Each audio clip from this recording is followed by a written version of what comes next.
wa ta'ala. Bismillahirrahmanirrahim. Assalamualaikum warahmatullahi wabarakatuh.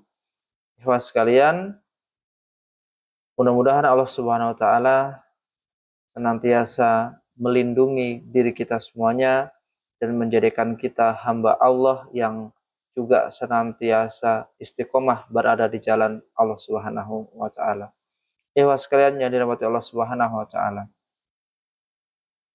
Ada beberapa aspek yang jika kita lihat, jika kita pahami, maka sejatinya orang yang mendapati hal-hal positif dari aspek-aspek ini nanti itu termasuk dari orang-orang yang membutuhkan terapi ruqyah.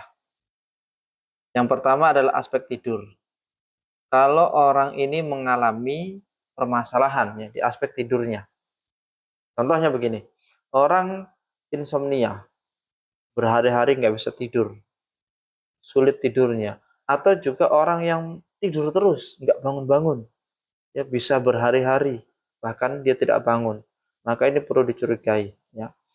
Kalau dia ada hal seperti ini, ya ini sudah positif yang pertama. Kemudian di aspek tidur juga, contohnya lagi, dia sering mimpi buruk.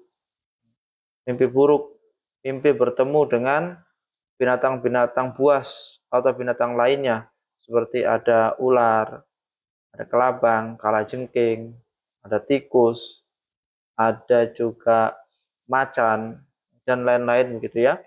Kemudian juga dia sering mimpi bertemu orang-orang yang sudah meninggal. Ini. Kemudian mimpi kuburan, mimpi dikejar-kejar sama orang, ya seperti dikejar mau dibunuh dan sejenisnya. Atau dia itu sering mengalami ketindihan. Kalau kata orang Jawa, lindihan gitu ya, sering ketindihan. Jadi dia mau bangun tuh nggak bisa bangun.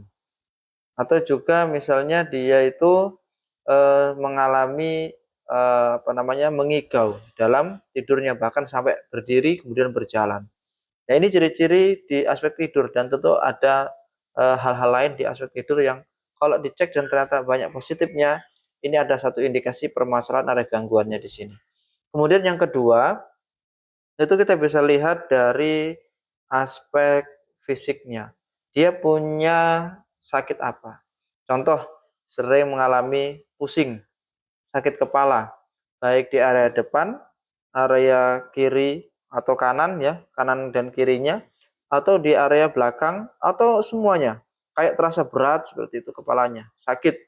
Termasuk mungkin di situ juga ada vertigo, kemudian sering mengalami sakit di area leher, area bahu, kemudian sakit di area bagian dada ya, sering berdebar-debar, area jantungnya juga sakit, pernafasannya, kemudian di area perut, lambung, dan di tempat-tempat yang lain, termasuk sakit-sakit yang lain seperti kanker, ataupun sakit-sakit yang lain ya Ikhwah. Jadi kalau kita ada mengalami sakit-sakit fisik seperti itu, kita bisa cek. Dan kalau ini positif, apalagi kalau kemudian sakitnya saat kita cek ke dokter, dokter mengatakan ini sehat, nggak ada masalah. Artinya sakitnya tidak terdeteksi oleh medis. Ini kalau kita mengalami yang poin kedua ini di aspek fisik, juga perlu kita curigai. Jangan-jangan di situ nanti ada permasalahan dari gangguan non medisnya. Kemudian aspek yang ketiga itu adalah aspek dari ibadahnya. Kita lihat, biasanya orang-orang yang kena gangguan itu ibadahnya juga bermasalah. Males sekali ibadah, sholatnya males, bahkan nggak sholat, baca Qur'annya, zikirnya, pasti bermasalah. Kemudian bahkan ada yang saat mendengar suara azan juga itu langsung kerasa panas tubuhnya, kerasa pusing, ya, tidak nyaman. Saat baca Quran baru dapat satu halaman atau bahkan beberapa ayat itu ngantuknya luar biasa. Matanya itu langsung blur. Bahkan suaranya juga ada yang hilang saat sedang baca Al-Quran. Artinya mengalami berbagai permasalahan di dalam hal ibadah.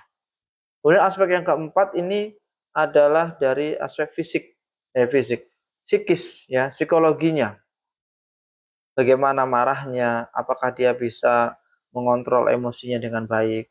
Ya, kalau dia lost control, ya tidak mampu eh, mengontrol emosinya dengan baik, nah ini salah satu indikasinya. Atau dia itu cemasnya, khawatirnya berlebihan.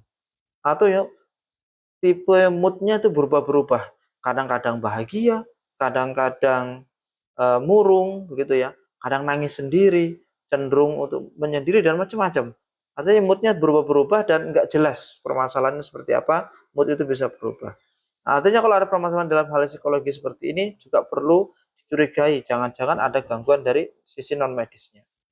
Kemudian yang kelima, ini yang terakhir adalah dari diri sendiri dan juga keluarga. Contohnya begini, kalau dari diri sendiri itu bisa jadi dia pernah mengamalkan ilmu-ilmu atau belajar ilmu-ilmu tertentu yang itu tidak sesuai dengan syariat Islam. Ya.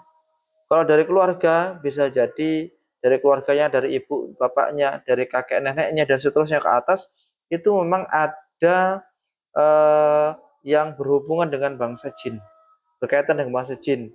Seperti mungkin dia termasuk ya bahasanya adalah orang pinter gitu ya, yang biasanya bisa mengobati dengan berbagai macam ritual-ritualnya atau punya seperti eh, jimat-jimat, raja-raja, klenik-klenik dan seterusnya itu sangat berpengaruh sekali dalam kehidupan generasi setelahnya. Artinya nanti di situ bisa jadi karena adanya jin turunan seperti itu atau jin nasab.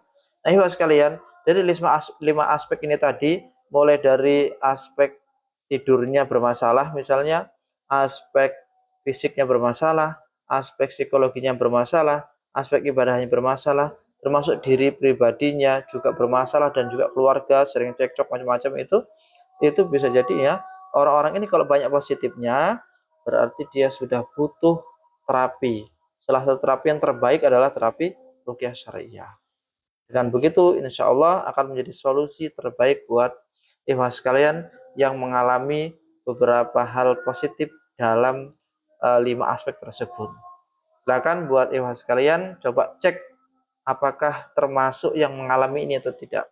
Kalau mengalami silahkan bisa langsung ya menghubungi teman-teman para praktisi ruqyah syariah yang terdekat dari kota ikhwas sekalian, dan mudah-mudahan Allah SWT memberikan solusi yang terbaik dengan Al-Quran ini dan mengangkat semua permasalahan yang ikhwas sekalian sedang rasakan.